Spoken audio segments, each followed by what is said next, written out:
पड़ोसी के घर में रहता है, उनके ही काम करता है, उन्हीं से प्यार करता है, और यही सारी समस्याओं की जड़ है। अभी हमने पूज्य माता जी का जो आध्यात्मिक प्रवचन सुना, उसका ये सार है। उन्होंने इसी बात को तरह तरह से, कई दृष्टांतों से, कई तरह से ये समझाया।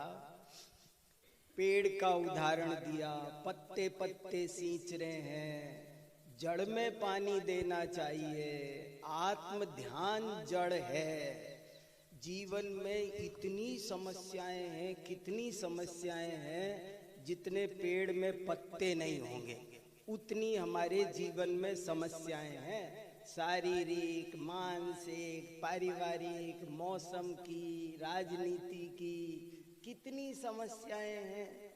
मगर समस्याएं ही बहुत है, समाधान तो एक है, और वो ये कि अपना बेटा अपने घर में आ जाए।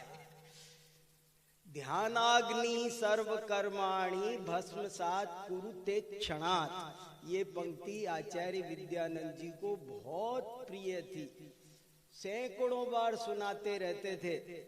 वो कहते थे, रुई का पहाड़ हो हिमालय जितना, हिमालय जितना बड़ा रुई का पहाड़, और उसमें एक चिनगारी डालो तो जैसे भस्म हो जाता है, ऐसे ही अनंत कर्म। कितने कर्म बताए माता जी ने? 8 की 148? अरे अनंत बताए। अरे कितनी बार सुनाया, नाना जीवा नाना कर्म। उन्होंने बताया ना, 93 प्रकृति होती तो 93 तरह के ही लोग होते। ये तो गिनती बताई है, बतानी पड़ती है कुछ तो हमको याद करने के लिए। धवला में हर चीज के भेद कैसे करना चाहिए, तो कहा शब्द से संख्यात, अर्थ से असंख्यात, भाव से अनंत। हर चीज के भेद अनंत अनंत होते हैं। तो अनंत कर्म है, लेकिन उनको जीतने का एक ही उपाय है, और वो है आत्म ध्यान। 100 समस्याओं का एक समाधान है आत्म ध्यान। ये अध्यात्म विद्या जीवन में जरूर आनी चाहिए। आचार्य विद्यानंद जी विविध शास्त्रों के बहुत बड़े विद्वान थे, लेकिन वे अध्यात्म विद्या पर सबसे ज्यादा जोर देते थे। मैंने देखा कि वो बहुत पढ़ते थे, लेकिन समय सार के बिना तो एक भी दिन नहीं जाता। वो कहते थे, इसमें अध्यात्म विद्या भरी हुई है, आत्म ध्यान की बात भरी हुई है। थोड़ी 5 मिनट लगेगी, पर मुझे उनकी एक बहुत प्रिय कहानी याद आई है। वो बहुत अच्छी एक कहानी सुनाते थे, और कहते थे, कई दफे कहते थे, और कहते थे कि इस द्वाद सांग का सार भरा है, ऐसे कहते थे। बनारस में एक महात्मा जी थे, और उनके पास में एक तोता था, और महात्मा जी के आश्रम में हमेशा ज्ञान का वातावरण था। उस ज्ञान के वातावरण के कारण तोता भी ज्ञान की बातें सीख गया था, अच्छे सदाचार की बातें सीख गया था। और कोई भी उधर आता तो वो उससे, तोते में ये गुण होता है, वो मनुष्य की बोली तक भी बोलने लग जाता है। तो कोई आता तो वो बोलता, ये विद्यानंद महाराज की कहानी सुना रहा हूं मैं आपको, और वो कहते थे, इसमें द्वाद सांग का सार भरा है। बार बार सुनते थे, 10 दफे सुन ली तो भी पेट नहीं भरता था, और सुनाओ, एक बार फिर सुनाना, आज एक दफे फिर सुनाओ। कभी कभी तो बोले, अच्छा दोबारा सुनाओ। जैसे कोई कहानी, कविताओं में वंस मोर करते रहते हैं ना, कहानी सुनाने के बाद कहते थे, अरे एक दफे फिर सुनाओ, इसी को फिर से सुनाओ। तो जो भी कोई आता तो वो तोता कहता था, आइए जय जिनेंद्र पधारिए। वो भी ऐसे मनुष्य की भाषा में जय जिनेंद्र आदि बोलने लगा, तो सब लोग प्रसन्न होते थे। एक दिन की बात है कि कोई दो बदमाश लोग आ गए बनारस में, लुटेरे ठग आतंकवादी टाइप। तो वो भी उधर से गुजरे तो तोते ने उनसे भी कहा जय जिनेंद्र, आइए बैठिए। तो वो बहुत खुश हुए, अरे तो गजब का तोता है, इतना बढ़िया तो तोता नहीं देखा कहीं। तो वो बोले महात्मा जी से, ए बुड्ढे, ये तोता, जैसे लोग वैसी बोली, ये तोता हमको दे। महात्मा जी बोले ये तोता बिकाऊ नहीं है, खरीदना हो तो आगे बाजार में खरीदना। ए बुड्ढे, देता है कि नहीं सीधे से? समझ गए वो कि ये ले जाए बिना मानेंगे नहीं, ये असामाजिक तत्व हैं। तो क्या करते, वो तोता ले गए और अपने यहाँ का, उनके ठगों के, उन आतंकवादियों के घर का वातावरण बिल्कुल उल्टा था। तो तोता वहां पर उदास रहने लग गया, विरक्त, जैसे विरक्ति बताई ना, विरक्त, अपने विरक्ति में रहने लग गया। अब थोड़े दिन बाद वो आतंकवादी फिर से बनारस जा रहे थे, तो उन्होंने तोते से कहा, हम तेरे गुरुजी के पास जा रहे हैं, कोई काम है? तो वो तोता बोला, मेरे को एक तत्व चिंतन में एक शंका है, एक प्रश्न है, तुम बस पूछ ही आना, एक प्रश्न का उत्तर ले आना। तो बोले ठीक है। तो वो गए, तो जाते ही गुरुजी ने पूछा, मेरा तोता कैसा है?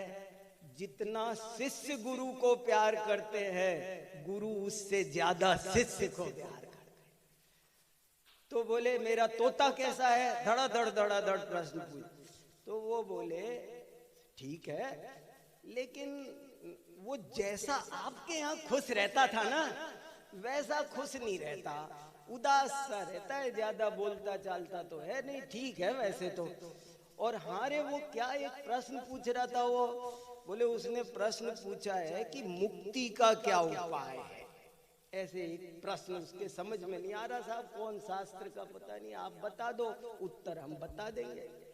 तो महात्मा जी समझ गए, और महात्मा जी ने सोचा अब इनको क्या उत्तर बताए, इनको क्या उत्तर बताए, ये कौन मान जाएंगे, कौन कह देंगे।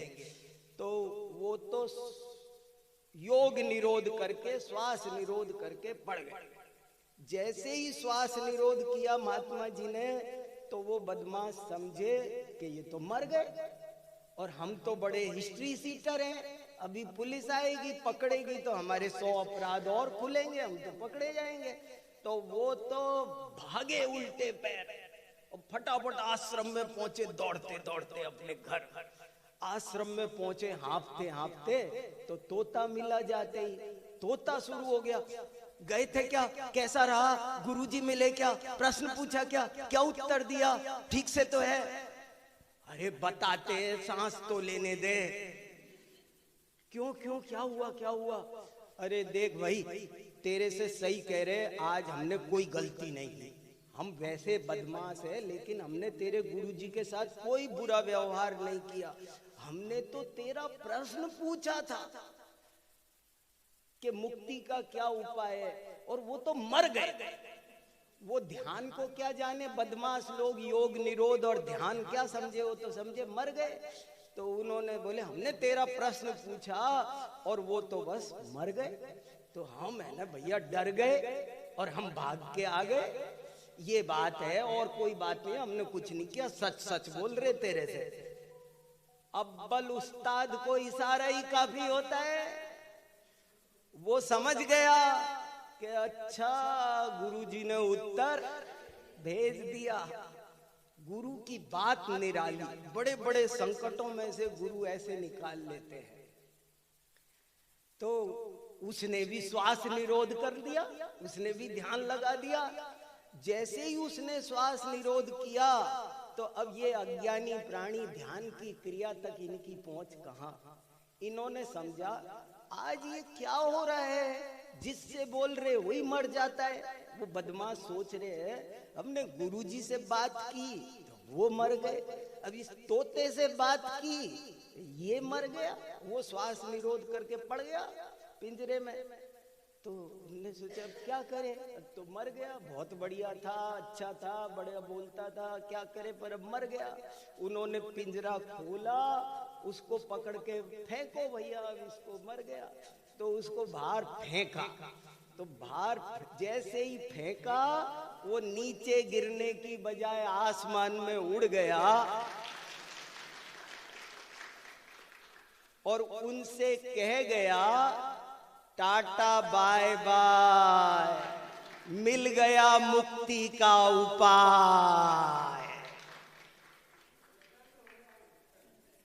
तो विद्यानंद महाराज का वाक्य सुन लो, आखिरी वाक्य बहुत खास है। ये तो कहानी थी, आप हंस लो, मगर इस कहानी को हंसी में मत उड़ाना, इसमें दम है बहुत। जीवन में इतनी समस्याएं हैं जितने आसमान में तारे भी नहीं होंगे, मगर उनका एक ही समाधान है, आत्म ध्यान, आत्म ध्यान, आत्म ध्यान।